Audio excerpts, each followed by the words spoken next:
Chers sujets du royaume de France, chers amis chevaliers, bienvenue sur la chaîne de l'aventurier catholique. La photo en vignette, vous l'aurez reconnue, est la seule dont nous a gratifié le site officiel du Vatican après plusieurs semaines d'hospitalisation de Bergoglio. On nous dit, voilà, enfin, il peut se séparer de son masque à oxygène, il va mieux, il est dans la chapelle. Il prie, quelle belle photo. Alors excusez-moi de paraître plus complotiste que je ne le suis, mais cette photo nourrit le complotiste qui sommeille en moi. Alors pardon, qui sommeille, non, le complotiste d'active.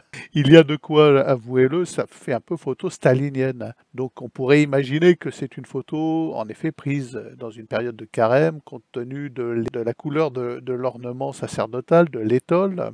On peut imaginer que c'est Bergoglio, vu de trois quarts arrière, comme ça ressemble. Mais rien ne nous dit que cette personne est vivante. Rien ne nous dit que cette photo est prise là, maintenant, pendant ce carême. Rien ne nous dit que l'on ne nous a pas ressorti un cadavre d'un congélateur. Voilà, rien ne nous dit d'ailleurs que c'est Bergoglio.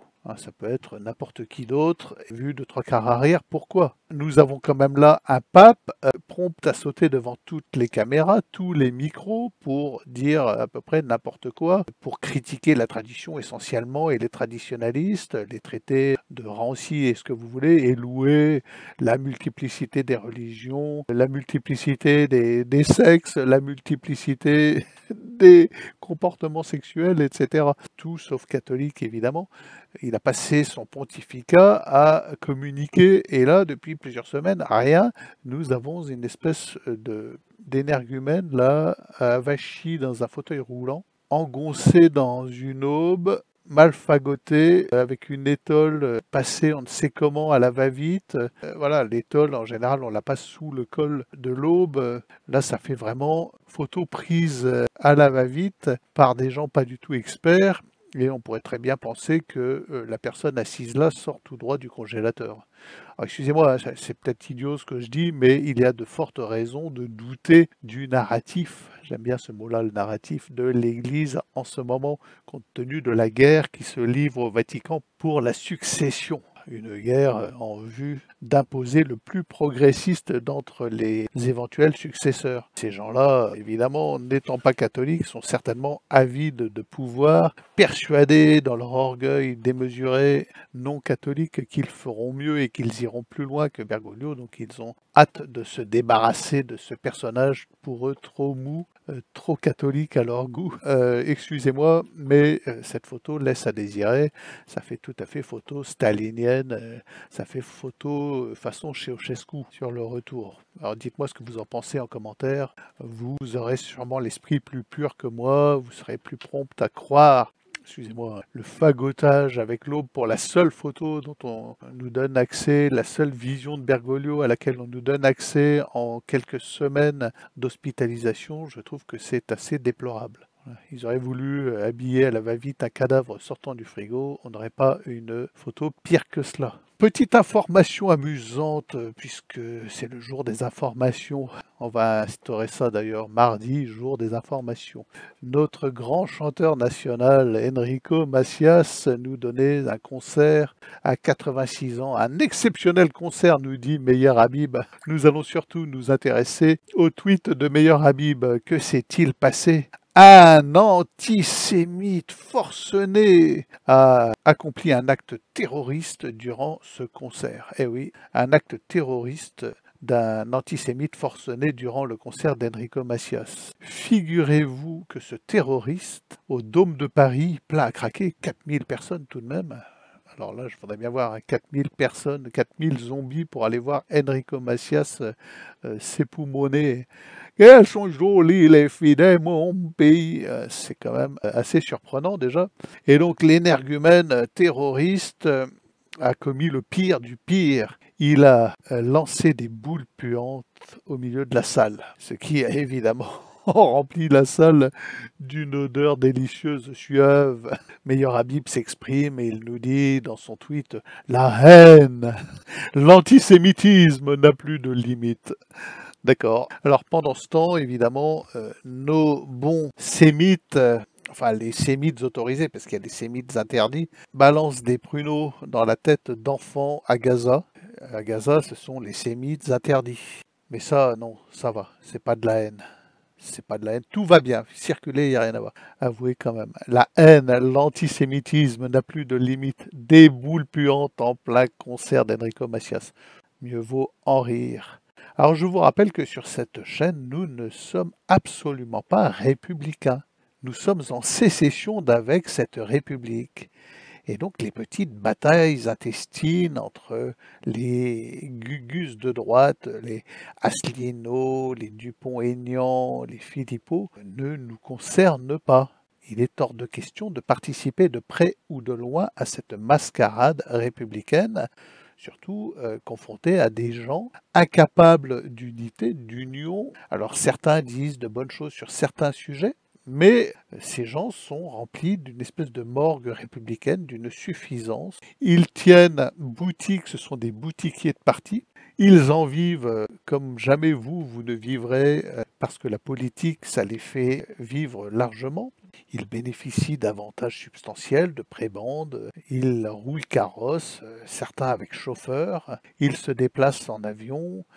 Ce sont souvent des apparatchiks de petits partis et de systèmes. Donc on prend ce qui est bon, on écoute quand ils ont des choses à dire, mais hors de question de participer de près ou de loin, d'adhérer au parti, comme dirait Coluche, camarade Morpion, adhérer au parti. Nous ne sommes pas des Morpions, nous sommes en sécession d'avec cette République. Cette République doit prendre fin, doit cesser, quelle que soit la couleur du futur dirigeant, s'il est républicain, si c'est Philippe de Villiers, le grand républicain Philippe de Villiers, nous ne cautionnons pas. Pas plus que Philippot, pas plus qu'Asselineau, pas plus que Dupont-Aignan, et encore moins Zemmour, Knafo. Alors on nous pousse Knafo, Sarah Knafo, la future présidente de la République française, qui a partie liée évidemment avec Meilleur Habib, et Goldnadel et toute cette clique, n'est-ce pas, suivez mon regard, cette clique de la communauté que l'on ne peut nommer sous peine de 17e chambre. Non, évidemment, nous n'avons plus aucun parti lié avec ces gens-là. Hors de question de nous mêler de près ou de loin à quelque acte républicain que ce soit. Ce qui n'empêche pas de temps en temps de commenter une info qui nous est délivrée par M. Philippot ou M. Asselineau ou M. Dupont-Aignan ou M. de Villiers. Voilà, nous savons que M. de Villiers œuvre pour la synagogue. J'aime beaucoup son Puy du Fou, j'y ai passé du bon temps, mais je sais qu'il ne prononce pas une parole, un mot, sans l'aval de la synagogue. Et on ne peut servir de maître et se prétendre catholique et être sioniste, c'est pas possible. Le sionisme n'a d'autre fin, je vous le répète, que la venue de l'Antéchrist, le Machiar. C'est un projet religieux et on ne peut soutenir ce projet et se dire catholique. C'est impossible. Avis à tous les catholiques qui entendent prendre la défense d'Israël, ça n'a aucun sens. Alors je voudrais terminer cette petite vidéo pour dire un gros MERDE aux écolos. Voilà, ils commencent vraiment à nous fatiguer, à nous faire suer. On n'en peut plus de ces gens-là, de ces idéologues d'écologie qui ne pensent qu'à nuire à l'homme au nom de la protection de Gaïa. Donc toutes les expériences, je tiens à leur dire juste cette chose-là, qui ont été faites, menées, par exemple les grandes forêts de séquoia aux États-Unis. On en a expulsé les hommes et les Indiens qui vivaient depuis des siècles, et résultat, les séquoias ont commencé à dépérir et à mourir, parce que l'action de l'homme y était bénéfique. Donc ces gens-là oublient un peu trop que l'important sur la planète, l'important dans l'univers, c'est l'homme, c'est pas Gaïa. C'est pas l'esprit de Gaïa. Donc il faut tout faire pour préserver l'homme dans son cadre de vie. Une écologie qui n'a pas cette optique-là n'est qu'une idéologie et est constituée de gens nuisibles à qui il convient de dire MERDE de manière franche et directe. Les interdictions de rouler, les interdictions de faire des feux de cheminée, les interdictions de respirer, les interdictions de manger de la viande, les interdictions de toute nature de ces gens-là commencent à peser sur l'ensemble de l'économie française, sur la France et sur les Français. J'espère que la révolte viendra par une prise de conscience de l'insanité de ces écolos pastèques. Donc vert dehors, rouge dedans. de ces idéologues écolos qui n'œuvrent pas pour le bien de Gaïa en supprimant l'homme de la planète et en interdisant, au contraire, ça sera contre-productif, tout genre de plan quinquennal écologique sera contre-productif et ne fera qu'augmenter la pollution, d'autant que ces gens-là sont bien évidemment des ayants droit. Voilà les amis, ce que je voulais vous dire aujourd'hui, je vous souhaite une bonne journée, abonnez-vous, à demain peut-être.